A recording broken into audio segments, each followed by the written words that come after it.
Today we want to focus on Michael Penix Jr.'s first 5 starting games as an NFL quarterback. It's an exciting time in Atlanta for sure.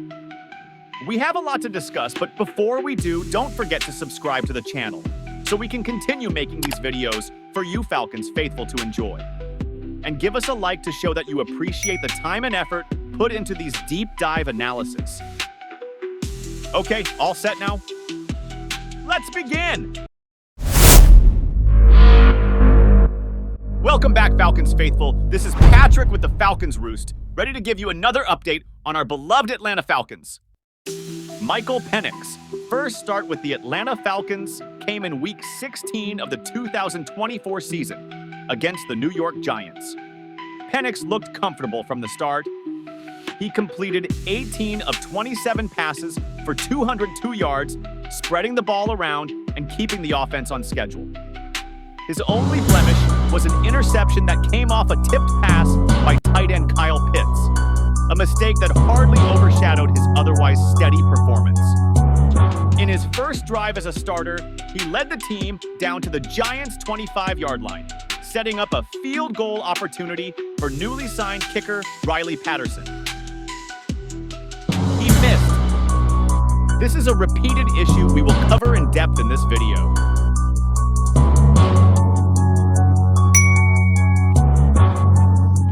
The Falcons did earn the victory, but Penix was unable to claim. He led the team to a score in his first career drive as a Falcons starter. The following weekend, the Falcons hosted the playoff-bound Washington Commanders and red-hot rookie phenom Jayden Daniels. In what was his second NFL start and a critical moment in the Falcons' playoff push, Penix Jr. delivered a suspense-filled performance against the Commanders. He completed 19 of 35 passes for 223 yards, with 1 touchdown and 1 interception. With 4.5 minutes remaining in the game and down by 7, Penix led the Falcons on a 3-minute drive, cultivating in a 4th down touchdown by tight end Kyle Pitts, with 1 minute and 19 seconds remaining on the clock. The defense came out determined to hold the Commanders inside their own territory. They attacked viciously against the Commanders, forcing them to a 3-and-out and giving the ball back to the offense with 40 seconds remaining.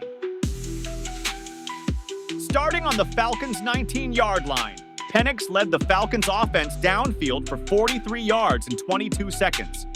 Setting up a field goal with only 7 seconds remaining, Falcons kicker Riley Patterson took the field. The fans knew what to expect from here. You guessed it, he missed. Coach Raheem Morris was broken up over it. So the Falcons head to overtime, and Penix never saw the field after the coin toss. With a final game of the season ahead and their playoff hopes in the crapper thanks to Washington, the Falcons hosted the Panthers in a sure win to end the season. I mean, how could they lose to a 4-12 team with a possible playoff game on the line? Well, you'd be surprised if you weren't familiar with Atlanta. Let's relive this epic bed-crapping event, shall we? The offense played lights out with both Penix and second-year star Bijan Robinson putting up career numbers. Penix completed 21 of 38 passes for a career-high 312 yards, throwing 2 touchdowns and 1 interception. Receiver Drake London caught both touchdowns and ended the game with 187 yards receiving. In the third quarter, tied at 24, the Falcons sent out kicker Riley Patterson to take the lead. He shanked it so far to the right, it landed in the food court. Patterson has a problem with the number 24, but Penix persevered. With 4 minutes left in the game, down by a touchdown, Penix led a 70-yard drive for a game-tying score, leaving 46 seconds on the clock. The Atlanta defense came out and held the Panthers to a 3-and-out, forcing the game into overtime. Sound familiar? Well, it is. The Panthers won the coin toss and drove the length of the field to score the game-winning touchdown. Once again, Penix wasn't able to touch the ball in overtime, marking his second loss as the Falcons' starting quarterback. They headed into the offseason, geared to give Penix all the starting reps for the 2025 season. He came in with the determination to take the NFL by storm and show the world he was the right decision by the Falcons in 2024. But Penix will learn what Falcons fans have witnessed for decades.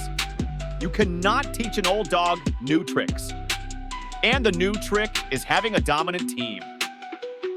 Week 1 arrived and the Falcons hosted the Buccaneers for a season-opening rivalry game. On Penix's second pass of the game, running back Bijan Robinson took a Penix pass 50 yards for pay dirt, taking a 7-0 lead in the first 2 minutes. He ended the game throwing for 298 yards and a touchdown while rushing for 21 yards and another score. In the third quarter, Penix led the team 53 yards to set up a field goal by kicker Younghoe Koo.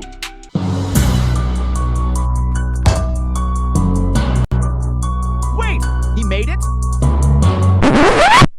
Never mind. I'm sure that wasn't an omen of things to come. Down 17-13 in the third quarter, Penix led an 18-play, 91-yard drive for a Falcons score with 2 minutes left in the game to take the lead. He converted 2 fourth-down plays, including his 4-yard lead-taking scampers in the end zone with 2 minutes remaining in the game. The Buccaneers offense came out in 2-minute mode, but a 15-yard roughing call on defensive lineman Rook Orahoro put the Buccaneers in scoring position. A 25-yard pass to rookie receiver Emeka Egbuka gave Tampa a 3-point lead with 59 seconds remaining. Penix came out and led his team downfield to tie the game, forcing his third overtime in 3 straight games. He masterfully manipulated the clock and pressed forward, putting the Falcons in position for the game-tying field goal. A pass to Kyle Pitts drove the Falcons to the 26-yard line with 21 seconds remaining, setting up Falcons kicker Younghoe Koo for the game-tying 44-yard field goal. He missed. That puts Penix at 1-3 with all 3 losses in games where he put the team in a position to win. I cannot imagine the frustration this young man feels.